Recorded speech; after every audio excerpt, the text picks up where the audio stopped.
Olá, sejam muito bem-vindos ao canal da Warner. Eu sou o Luiz Celari e nesse final de semana nós temos o Dia da Mulher Maravilha, onde comemoramos a existência da maior heroína da cultura pop.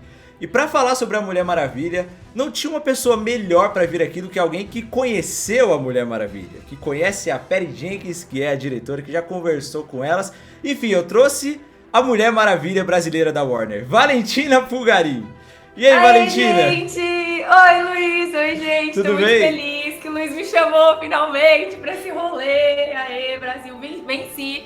Venci, porque eu não venci quando eu conversei com a Patty Jenkins, com a Gal Gadot. Eu venci agora! Jesus, que responsabilidade, hein? E aí, Vale, como é que você tá? Faz tempo que a gente não grava junto, né? Nossa, sim! Gente, o Luiz esqueceu de mim, me esnobou, é isso. Mentira, é que a gente tá trabalhando muito, aí cada um tava no seu. E veio a pandemia também, né? Porque, Exato, os escritórios da Warner foram fechados. É verdade. Parece que foram 300 anos aí confinados em casa, né? E isso contribuiu, porque a gente gravava lá no estúdio da Warner mesmo, né? Isso, aí todo mundo percebeu que a casa do Luiz era muito mais interessante do que o estúdio da Warner e agora ele tá preso com nós assim, né, gravando da casa dele. Mas olha o cenário do Luiz, né, gente, não tem como. Deu um trabalho fazer isso aqui, hein?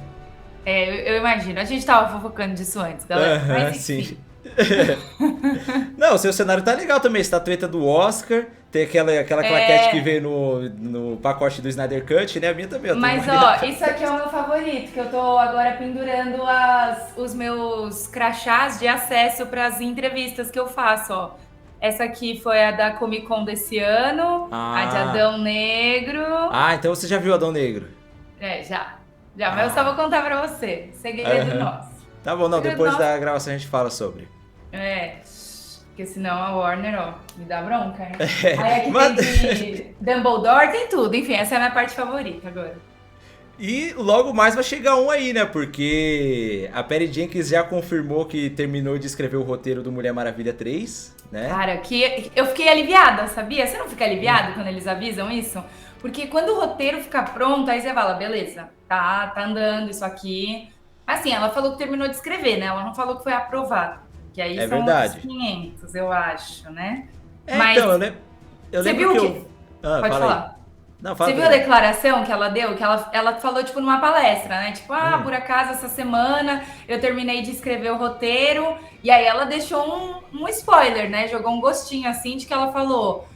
terminei de escrever o roteiro do terceiro filme, escrevi a última cena e fiquei pensando, ia ser legal ver o que ia acontecer depois disso. Tipo, ela jogou, então, que ela deixou um ganchinho, então, no final do terceiro filme. Já tá o quê? Fazendo o pitching do quarto filme. Então. Mas, cara, quarto filme seria genial, porque o DCU ainda não teve, né? Um quarto filme de algum herói, né? A gente male tem aí o segundo. Exato. Né? Então já vai ser bem grandioso. Ela já vai ser grandiosa por passar pela marca de 3 filmes, né? Que não tem algum. Tipo, teve os Batmans antigos, sei lá, do Nolan, assim, mas... Esse universo compartilhado ainda não chegou no terceiro, né? A gente tá orando aí pra que tenha segundos filmes de alguns heróis. Os primeiros estão aí pra chegar também, como o do Flash, o do Adão Negro também. Mas enfim, vamos falar da Mulher Maravilha. Ela escreveu a cena final do terceiro filme, né? E eu lembro que elas já tinham comentado que a produção do terceiro filme só iria começar a partir de 2023. Porque o segundo lançou em 2020, né? Foi em outubro de 2020 que veio o Mulher Maravilha 84. Sim. Eu vi alguns rumores de que esse filme vai se passar no presente, né? Porque os 2 filmes anteriores foram filmes de passado do DCU. E eu acho que tá na hora também de ver a Mulher Maravilha nos tempos modernos, sabe? Vai ser bem interessante. Eu também acho. E eu gosto muito que os outros 2 filmes foram no passado, porque eu acho que é o diferencial da Mulher Maravilha. A gente tem a oportunidade de ver ela em outros cenários. E o dos anos 80 eu adorei muito, assim. Porque é muito engraçado, eu acho, ver a Mulher Maravilha, que é uma super-heroína meio...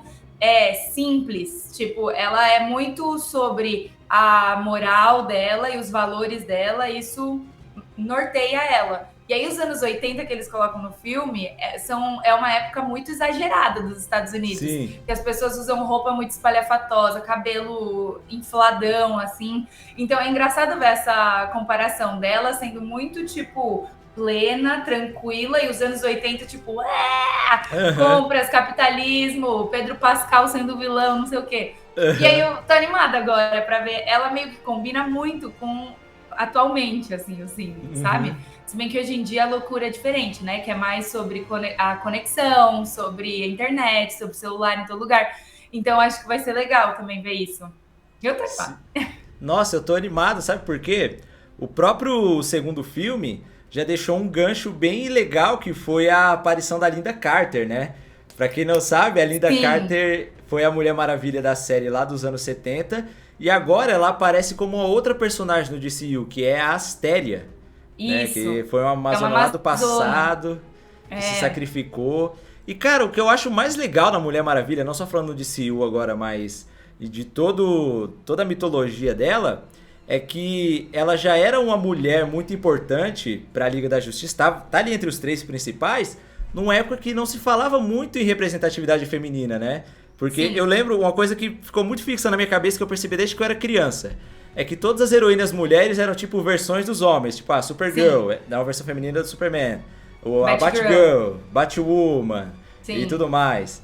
Aí, a Mulher Maravilha não é, ela é a Mulher Maravilha, ela vem dela mesma, é bem original ali, sabe? E ela sempre foi uma representação de poder e de imponência muito forte na Liga da Justiça. Sim, isso e ela tem a origem dela muito única, né? De ter vindo das Amazonas, assim, então a origem dela também já é muito empoderada, dela vir dessa civilização que é só de mulheres, assim.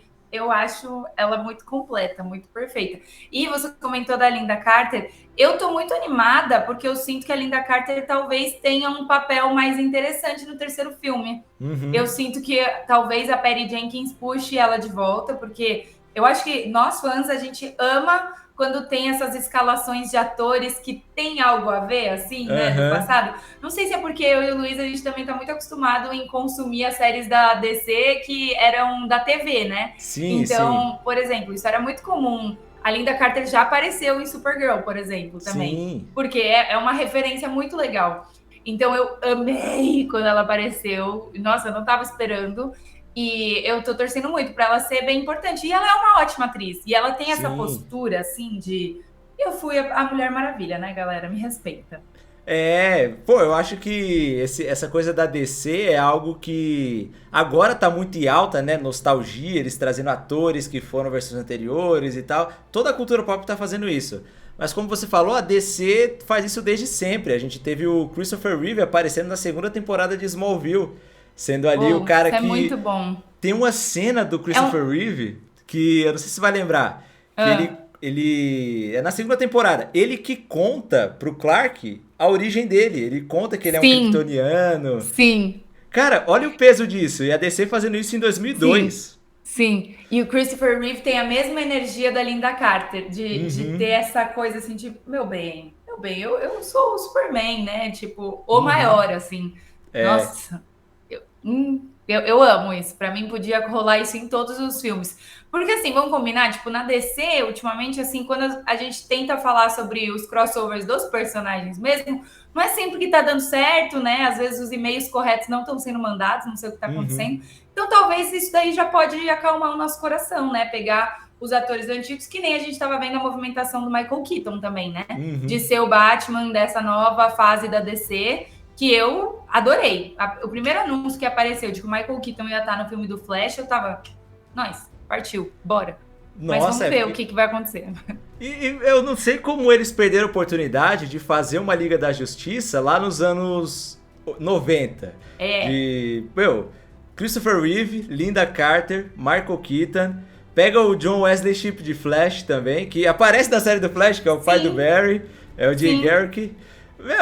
Teria sido maravilhoso, né? E eles são bonitões, assim, né? Hoje em dia eles já estão mais senhorinhos, assim, mas eles são, nos anos 90, eles estavam diferentes, assim. E eu gosto dessa sua teoria, dessa sua proposta, porque aí você tá permitindo mais a mescla entre atores que eram de cinema e de séries. Por quê? Pra mim, o melhor Flash de todos é o Grant Gustin.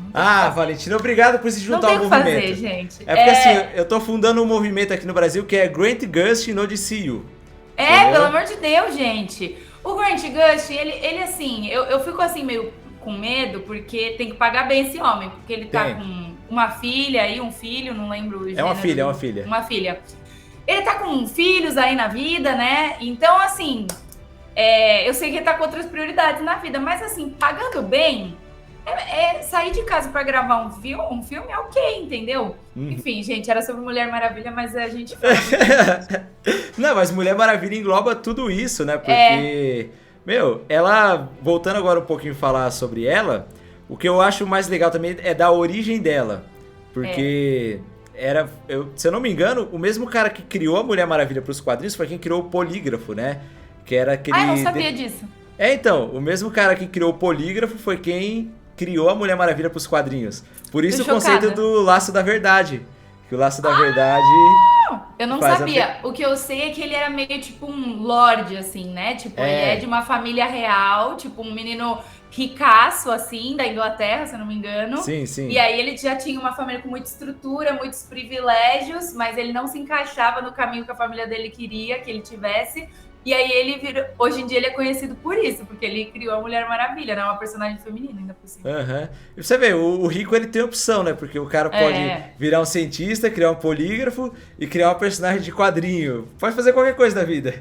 Exato. Não, e a Mulher Maravilha já fez 80 anos, né? A personagem. Sim. Então, quem que tinha a opção, de fazer faculdade em 1930, 1940, né? É uma coisa impressionante pra mim, assim.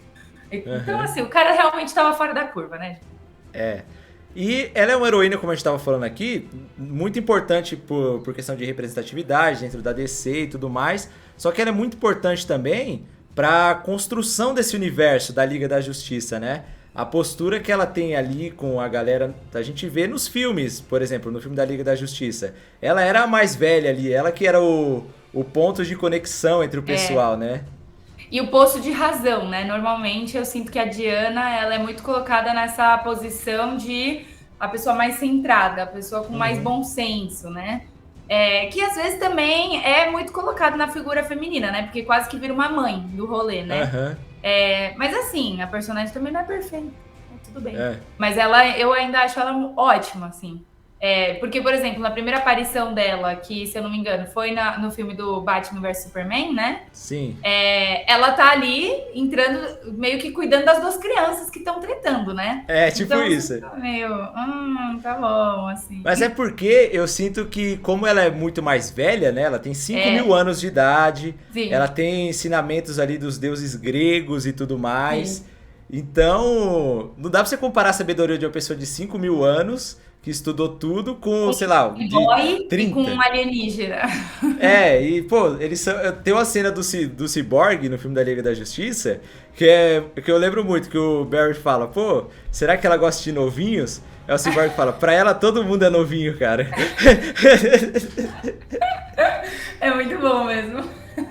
Então, isso mostra, pô, pra ela todo mundo é jovem, entendeu? E... Sim. Eu acho legal também que mesmo dentro ali da própria sociedade das Amazonas, que todas são mais velhas, todas são muito poderosas, todas têm o treinamento, ela ainda é mais especial, porque ela é mais poderosa, ela é destinada a ser a líder de todas, né? E isso é uma das minhas partes favoritas do 1984, que no começo do filme a gente tem um pedaço muito longo, assim, mostrando elas meio que numa Olimpíadas, assim, né, das Amazonas, e ela conseguindo competir de igual para igual com as outras Amazonas, sendo que as outras Amazonas têm, tipo, 18 anos, ela tem, tipo, 11, sei lá, 9, não sei.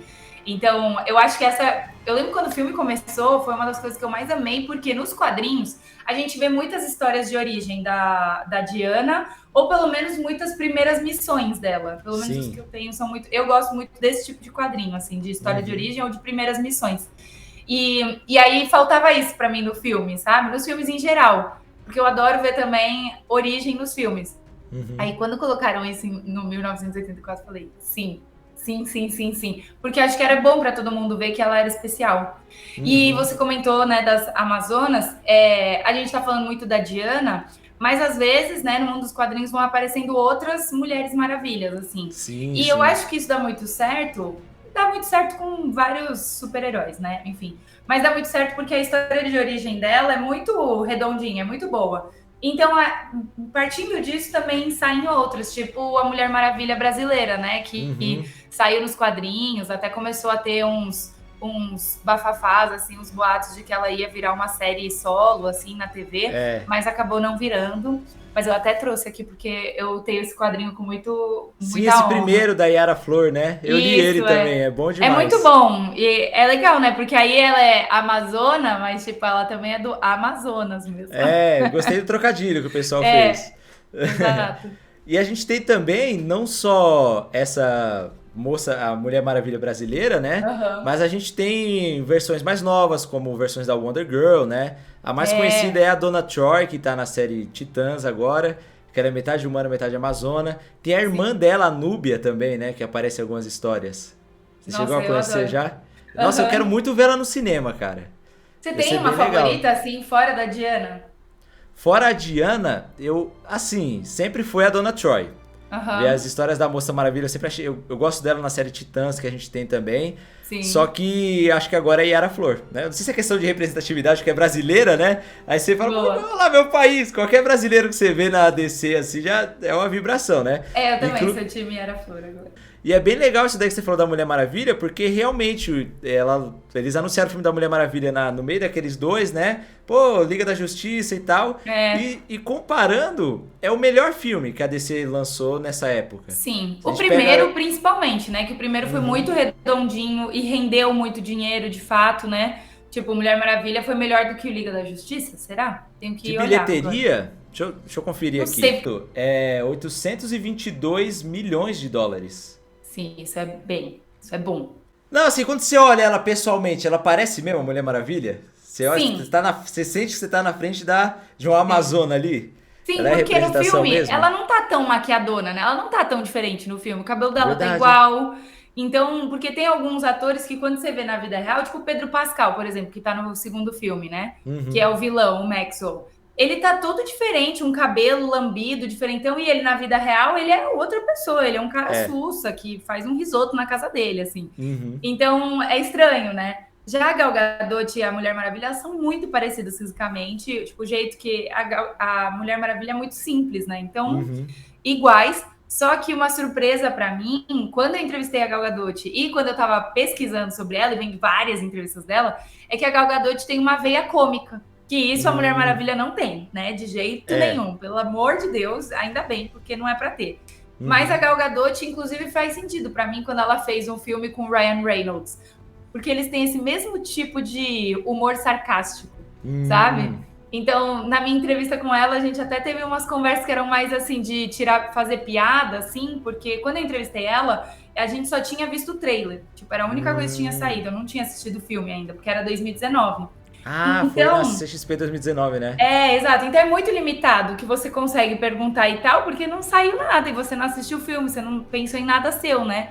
Então, assim, e elas também estão muito cuidadosas para não contar nada. Então é muito comum que, tipo, às vezes eu faço uma pergunta assim mais sarcástica, tipo, ah, como é que foi quando você tava lá lutando com os vilões e pulando de raio em raio? Aí a Gal Gadot, meu, muito difícil, porque o seu cabelo fica elétrico, sabe? Quando você mexe na eletricidade. Não, assim, no primeiro choque é muito forte, mas depois você se acostuma. Tipo, tem que ser isso, sabe? Porque você tem que tirar Uhum. sarro com a situação, porque não dá pra falar nada ainda. Ela fala como se Então, ela tivesse gravado realmente, com os raios, e não fosse exato. computação gráfica. Isso, na verdade, ela tava num fundo verde, Ela assim. fala, pô, mó difícil ter que voar, tá ligado? Exato. E aí, tipo, alguns momentos que a gente tava conversando, ela, tipo, não, porque eu mudei muito o jeito da coreografia, né? Como que a gente luta, porque ela contou na minha entrevista, em várias entrevistas, que ela e a Patty Jenkins foram assistir uma apresentação do Cirque du Soleil, que é aquele circo famosão. E Uhum. aí a Patty Jenkins falou: Meu, você devia lutar desse jeito, hein? Que é um jeito um pouco mais acrobático e menos box, sei lá, Uhum. sabe? E aí ela falou: Nossa, é verdade, porque as mulheres elas se comportam de jeito diferente. Porque a gente é o quê? melhor, né, no geral. Sabe? Então ela faz umas piadinhas, assim. Então, isso foi uma grande surpresa, assim, dela. E ela realmente parece uma amazona, porque ela é muito alta. Tipo, quando ela levanta da cadeira, eu vi ela sentada de primeira, mas quando eu saí, ela se despediu de mim, ela é gigante. Nossa. Assim. E eu tenho 1,70 m, galera. Então, tipo, eu não sou baixinha também, sabe? Normalmente as pessoas têm a minha altura. E aí ela é muito alta e comprida, assim, magrela, assim, você fala, gente, ela é Mulher Maravilha. E ela fez um preparo físico muito forte, né, pra ser a Mulher Maravilha. Porque ela era mais magrinha antes, ela treinou muito pra ganhar massa muscular. Os atores da DC em si se dedicam bastante, né, pro personagem. Eu queria ver como é isso no contrato. Queria saber como que é. Tipo, você tem que ganhar 10 quilos de massa muscular. Sim, só que aí eu fico pensando que no primeiro filme da Mulher Maravilha, a Gal Gadot estava grávida. Então, tipo, ela teve que manter a forma enquanto ela estava gerando um bebê também. Porque, inclusive, ela fala que as filhas dela aparecem em todos os filmes. Porque no primeiro filme, uma das filhas estava na barriga. E agora, no segundo filme, as duas filhas apareceram numa pontinha. O marido dela também apareceu no final, nessa parte, assim, do Natal. Até o filho da Patty Jenkins. Gente, pra aparecer no filme, você tem que ser filho das Mulheres Maravilhas, né? É isso. Geralmente as crianças que aparecem em filmes de figurantes são filhos de produtores, de diretores, né? Bota ali no meio, então tá bom. Mas, ó, pra mim, a verdadeira Mulher Maravilha, além da Gal Gadot, óbvio, que realmente ela também é uma Mulher Maravilha fora das telas, porque ela é dona proprietária da produtora, de uma empresa de produção, né? Então ela faz documentários, assim, tipo... Ela tem essa preocupação de usar o audiovisual para exaltar problemas sociais e ecológicos, principalmente, né? Ela fala muito sobre sustentabilidade, mas para mim a Mulher Maravilha também é a Patty Jenkins, a diretora.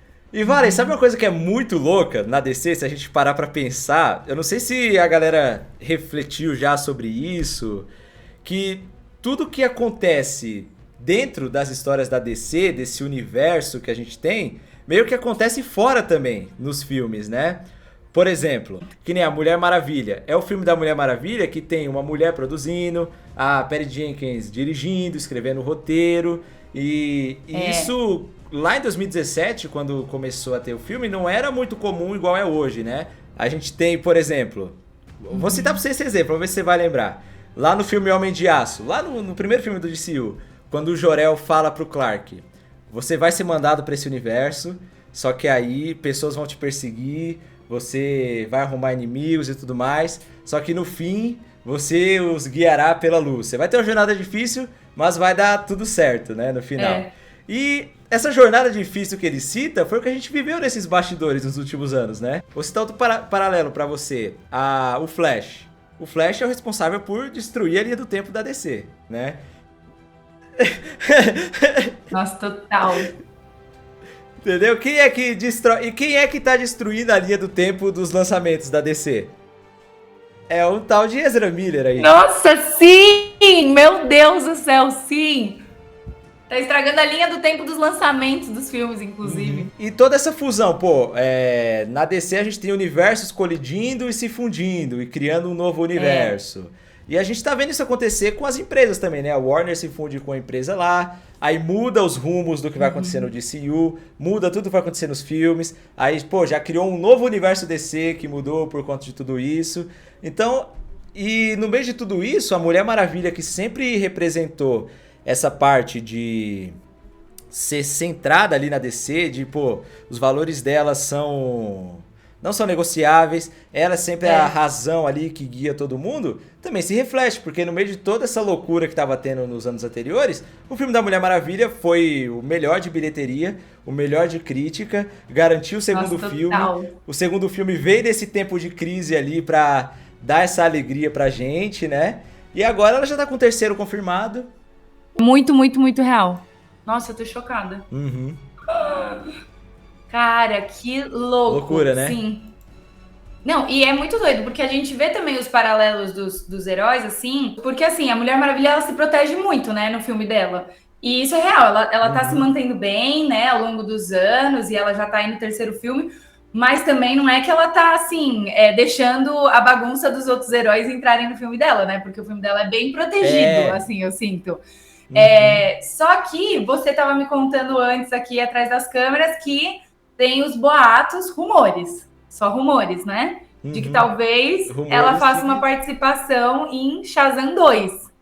E aí eu acho que é legal onde ela tá se metendo. Porque eu sinto que a DC tem esse lado mais sombrio da DC, né? Que é um estilo da DC que a gente conhece. Tipo, o Batman do Nolan, o Batman do Matt Reeves mesmo, que a gente, enfim, tá vendo agora, o atual. O Coringa, né? Ok. E a gente tem essa DC também colorida e familiar e divertida, sabe? Tipo, meio sarcástica e tal. Então, eu gosto disso porque ela tá nesse ambiente mais colorido, mais família, e o Shazam também. Eles são perfeitos, um com o outro. Então, acho que faz muito sentido ela fazer esse crossover com ele, né?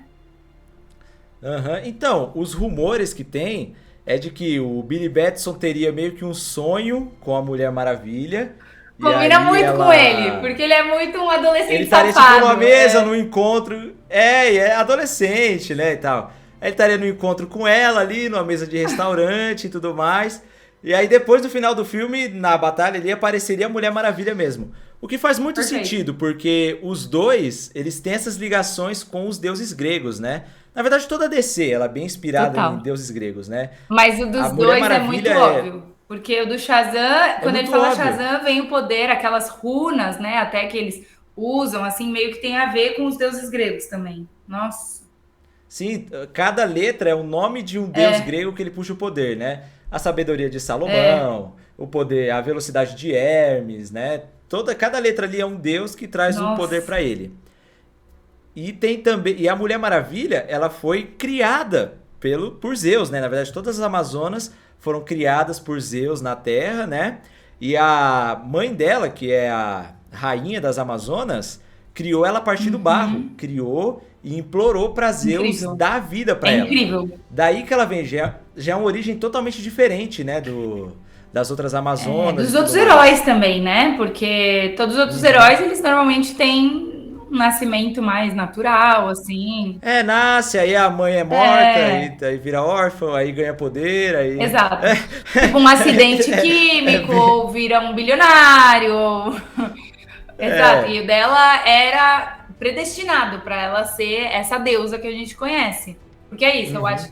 Ela é muito original, né? Eles não pegam e copiam nada da mitologia grega. Eles criam ela a partir da mitologia grega. É muito louco isso. Ela é baseada, né? Porque aí o caráter dela, eu acho que é muito baseado forte, assim, na deusa Atena. Sim, que é de ser a deusa da guerra, de ser uma pessoa focada, estratégica, assim. Aí eu acho que ela pega muito isso. A sabedoria, porque tem alguns heróis... Isso, Tem alguns heróis da DC que essa relação com a mitologia grega é muito óbvia. Tipo, ela, eu acho que é um pouco mais óbvia, porque ela, né, ainda mais personifica um pouco. E o lookinho dela é um pouco, né, mais mitologia grega, assim. E acho que o do Shazam é um pouco óbvio, por causa de como a gente vê no filme, né, de como ele consegue os poderes. E eu acho que o Aquaman também é muito óbvio, porque ele é muito Poseidon. O Aquaman o Poseidon em pessoa, né, o deus dos mares, né? Todo o poder deles vem também daí. E, na verdade, toda a Liga da Justiça é inspirada no Olimpo. A gente tem o Flash, que é o Hermes, né? O mensageiro dos deuses. Isso, só que aí é menos óbvio, né? Porque aí você lembra que o Hermes tinha aquelas asinhas no pé, que ele ia rapidinho e falar... Quando você lembra do Jay Garrick, que tem as asinhas no elmo, aí no... eu acho um charme isso, eu acho muito fofo. O Batman é inspirado em Hades, o próprio Superman é inspirado em Zeus também. Ele é Zeus ali totalmente, né? A gente tem também... Qual mais? O Arqueiro Verde é inspirado no Cupido, né? Solta flecha lá, faz as pessoas se apaixonar. Esse é o poder dele. Por isso que todo mundo tem um crush no Stephen Amell, tá explicado. Pois é, entendeu? É o que eu falo pra você, tudo faz sentido. Tudo que acontece dentro do universo DC acontece fora também. Entendeu? E isso que faz ser muito mágico. É muito absurdo. Porque, tipo assim, a experiência de você acompanhar o universo DC não tem nada que se compare, entendeu? É uma montanha-russa de emoções que, assim, nenhum outro universo é capaz de proporcionar isso pra gente, entendeu?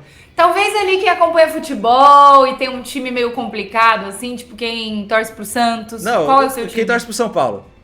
É isso. São Paulo tá... Então, pro São Paulo, tá vivendo um momento difícil, acompanhar a DC. E, Valen, obrigado demais por vir aqui passar pra gente todo esse conhecimento da Mulher Maravilha, vir falar com a gente sobre tudo isso. E quem quiser te acompanhar em outros lugares, onde é que você tá?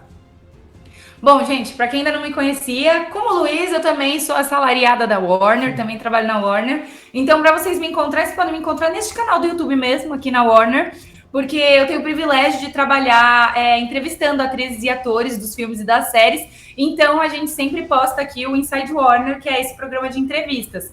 E, além disso, vocês podem me seguir nas minhas redes mesmo, que é no meu Instagram e no meu TikTok, que é @ValentinaPulgarim, com 2 Is no final. E por lá, gente, eu mostro muito como são os bastidores dessa vida de entrevistar a galera, de ficar meio nervosa, né, antes de conversar com eles, de mostrar realmente como tá por trás das câmeras. Então, me segue lá, porque é bem legal. Então sigam a Valen para ficar sabendo de todos esses detalhes dos bastidores. E sigam também a Warner nas plataformas digitais. O Domingo Heróico sai lá como podcast. Tem alguns trechinhos saindo no Instagram também. Então siga em todos os lugares. E muito obrigado por ter assistido até aqui. Um beijo e até a próxima. Tchau.